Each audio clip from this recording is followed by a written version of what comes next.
So guys, ഞാനും എൻ്റെ ഫ്രണ്ടും കൂടി ഇപ്പോൾ അജയൻ്റെ രണ്ടാം മോഷണം ഏറം കണ്ടു.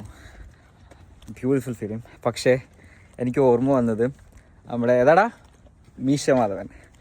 മീശമാധവനായിരുന്നു. Same പ്ലോട്ടാണ് actually. അതിൽ എന്താ പറയുക, ഒരു ജന്മിയുടെ മോള്, അവിടെ നമ്മുടെ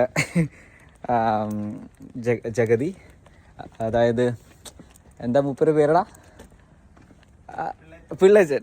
പിള്ളച്ചനും മോള് കാവ്യമാധവൻ, മീശമാധവൻ്റെ സ്ഥാനത്ത് അജയൻ്റെ അമ്മ, സെയിം വിഗ്രഹം. ഇവിടെ പോലീസുകാരൻ അജു വർഗീസ് പോസിറ്റീവ് റോളാണ്. അവിടെ പോലീസുകാരൻ വില്ലനാണ്. ഇവിടെ പുതിയതായിട്ടൊരു കഥാപാത്രം വന്നത് രാജാവിൻ്റെ മക്കളും കുടുംബം. ലൈക്ക് ഒരു ഹിസ്റ്റോറിക്കൽ മൂഡിൽ ക്രിയേറ്റ് ചെയ്തിട്ട് നല്ല അവർ അവതരിപ്പിച്ച രീതിയാണ് സെയിം പ്ലോട്ട്. മസ്റ്റ് വാച്ച് ആണ്. വിഷ്വലി